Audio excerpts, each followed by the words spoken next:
where I first saw the light. Black history. Well, I could tell you about Martin and Booker T, Leontine, and, well, some say maybe even Simon the Cyrene. But I won't. I could rhyme you nuggets about Douglas and Dubois, Tubman and Tuskegee, Powell and Parks, and all the intellectual rigors of the hidden figures. But I won't. But what I will say, plain and simple, I confess, I almost let go. Because amidst all the amazing story of Black history and its glory, I cannot forget the offenses, the pain, and the gory. My soul laments the kingdoms of this world. And I agree with the philosophy of the great Ethiopian Emperor Haile Selassie, sung by Bob Marley, when he said, "Until the philosophy which holds one race superior and the other inferior is finally and permanently discredited and abandoned, until the color of a man's skin is of no more significance than the color of his eyes, then you tell me, how can I be free?" So as for me, I almost let go. But what brought my heart to turn cold blue and my soul as great as consternation, stagnation, and danger of disintegration is when I pondered the genesis of this great nation.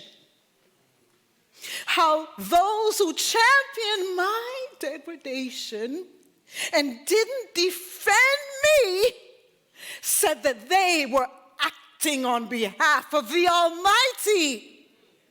Yes, they claim to know thee. So I almost let go. And I lamented like David. I said, "How long, O Lord, will you look on? You see this, Lord. Do not be silent. Awake. Awake! Awake! Be vigilant to my defense.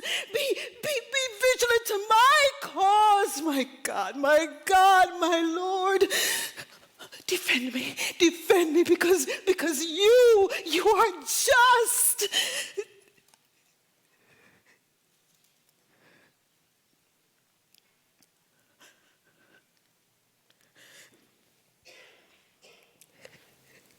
Did I keep my heart pure and vain? What good is it to be righteous? What good is it to be righteous?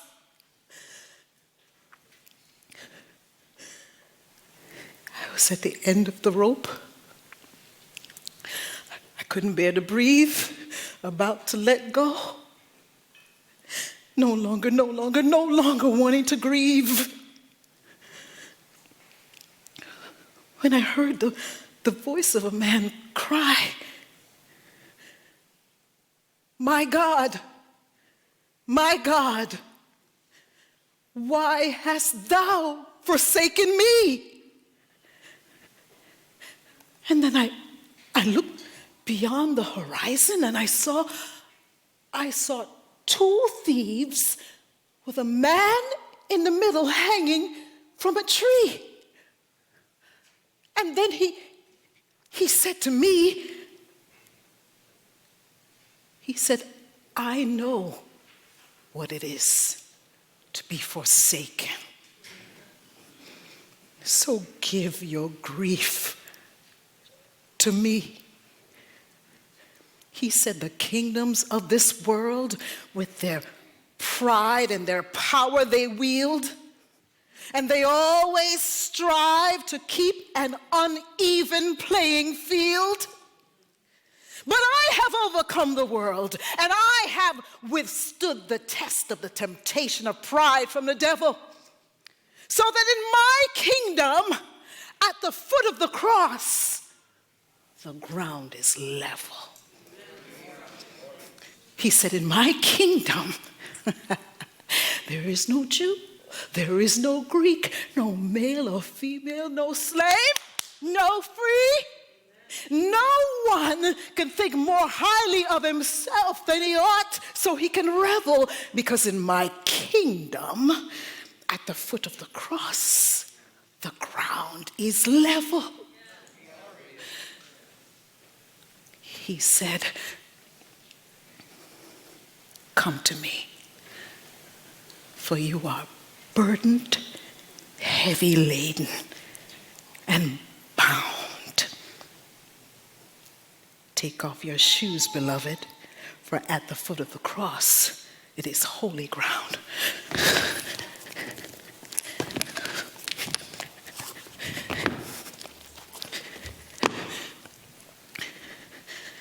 And then he held me, and he put his hand on my head, and I felt the anointing down my fingers to my toes, and I felt a quickening like fire shut up in my bones. Then he said, come on now. And he said, preach the word of the kingdom, of justice and freedom. And I said, yes, Lord. Then upon my lips, he put burning coal, and then I felt a shout of praise in my syncopated African soul. Then he picked me up, and then he turned me around, and then he placed my feet on higher ground. I said, he picked me up, and then he turned me around, and then he placed my feet on higher ground.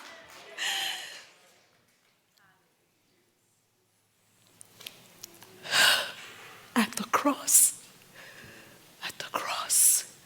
where I first saw the light. Can't nobody do me like Jesus. I said, can't nobody do me like the Lord. Can't nobody do me like Jesus. I said, can't nobody do me like the Lord. Oh, Jesus. At the cross where I first saw the light, and the burden of my heart rolled away. Hey! Oh, Jesus. Oh, yes, Jesus. Oh, yeah. At the cross where I first saw the light, and the burden of my heart rolled away.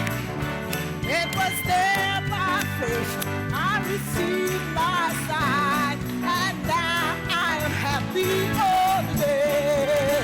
Ooh,